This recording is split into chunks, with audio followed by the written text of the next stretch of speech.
Hi everyone, it's Mrs. Davini here, and I wanted to talk to you about getting ready and all set up to complete your next studio project. So your project is to set up a still life or to go outdoors and paint a landscape using either a choice of the realism style of painting or a choice of the impressionist style painting.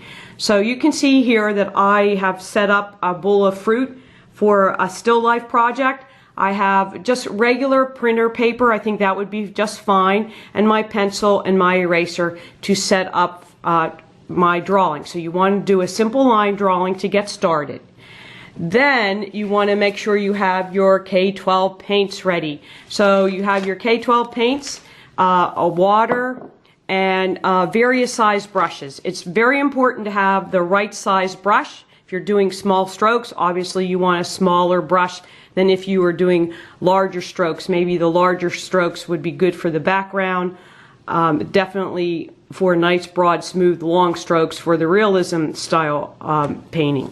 So if you are doing Impressionism, you will want to set up a palette with your pure, bright, very vibrant primary color. So you see I have blue, red, and yellow, and a little bit of white. So that's how you would set up for your Impressionist painting, and stay tuned to watch me paint in the Impressionist style. Hi everybody, I'm going to start my still life. You see I have it drawn here as just a simple contour line drawing of a bowl of fruit.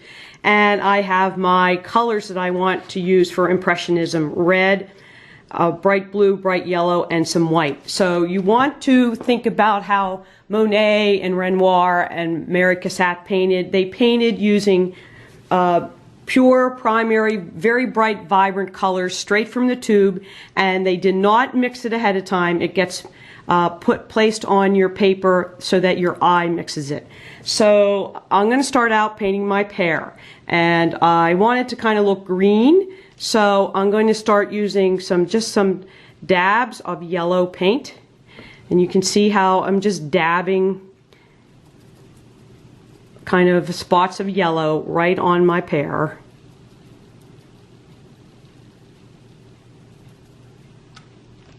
And since this is just some plain printer paper, you do not want to use too much water,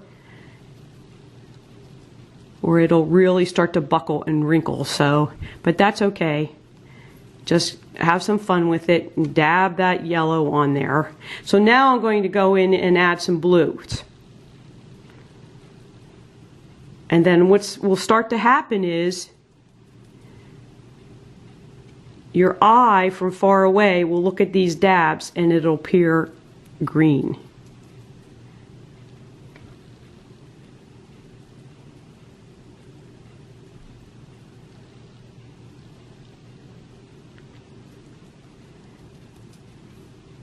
And you want to also think about where you would see shadows. So down along the bottom of the pear, close to where I think this is an orange, I would make it a lot darker. So I'm going to add some more blue in there, maybe even put my strokes closer together. Go back in with some yellows. And maybe towards the top, where I want a little highlight, I'll go in with some white. And I'll add some white in there.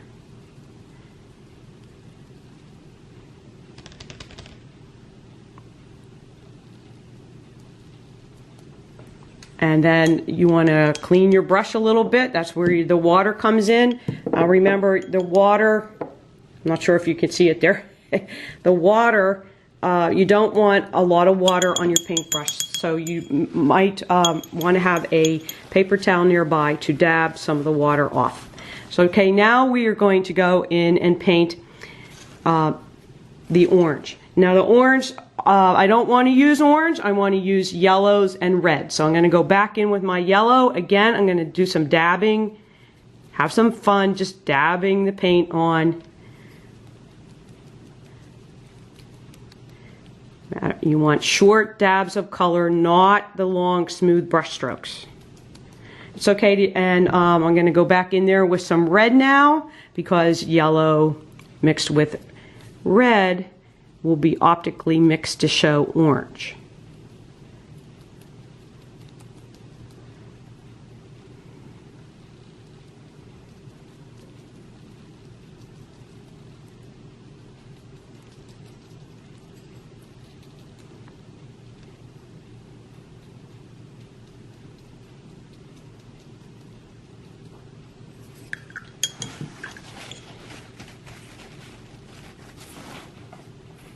Going in with a little bit of white.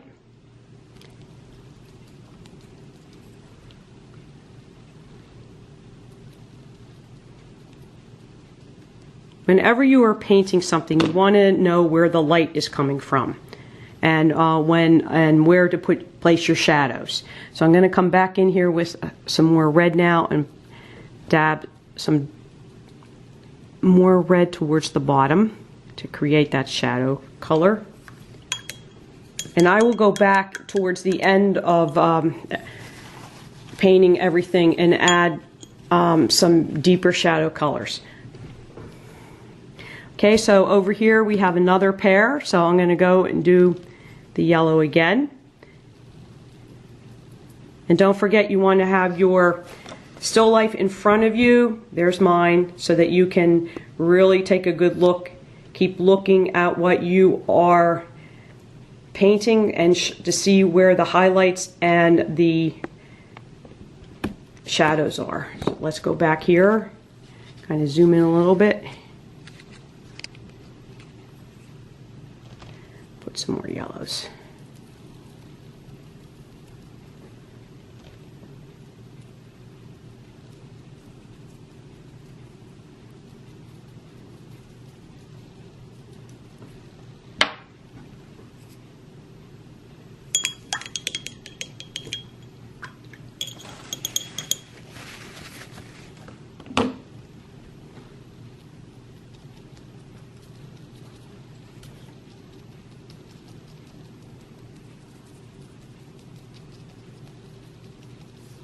Your paintbrush will start to pick up some of the yellows and it'll appear green, and that's perfectly fine.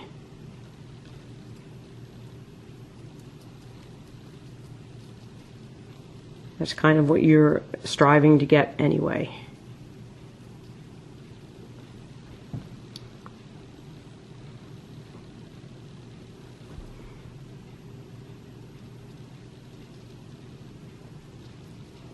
So I want to add some more blues right along where the two pieces of fruit meet to get that shadow color in there. And then possibly clean my brush a little bit more and pick up some more whites where I want to have some more lighter color.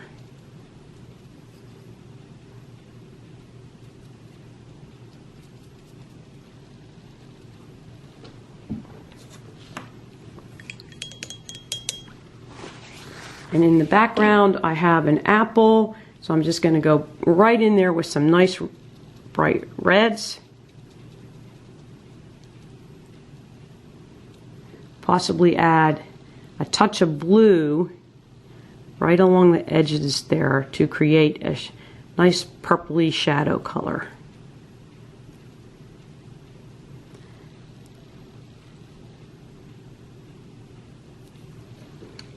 Also, I might even add a little bit of red right back here to make this nice and dark kind of and then go in with some blues to create a shadow color down at the bottom. Don't be afraid to experiment with other colors. So we have a nice little shadow color going down there. I'm going to add a little bit of white.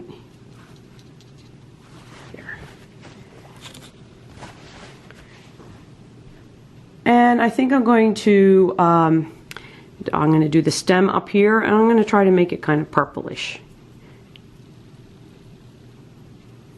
I'm going to go back in here with some blues and reds.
And there you can see, you can come really up close and you can see you can actually see the brush strokes. You can see where the paint is just placed next to one another so that your eye mixes the colors. It is not blended ahead of time.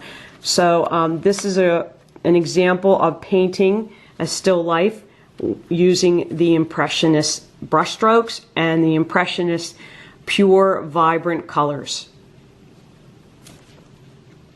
The last thing you want to do before you submit your Impressionist painting is to sign and date your work. You can see that I put my signature right in the composition. That's what I like to do, as opposed to signing just the bottom of my paper or canvas. So you might want to think about that. And you also want to think about the elements of art that you used. Mainly colors. Did you use those very bright primary colors? And the brushstrokes. Are your brushstrokes those short, quick, fast dabs? You want to think about value. Did you use a lot of darks and lights in your painting, which creates contrast? So think about that principle of design contrast. Think about the variety of colors or shapes that you used. And also think about unity. Does everything in your painting work together to create a pleasing work of art? When you think about all this and you are finished and satisfied and you have signed and dated your work, then submit it to the assignment folder and have a great time painting. Most of all, have fun.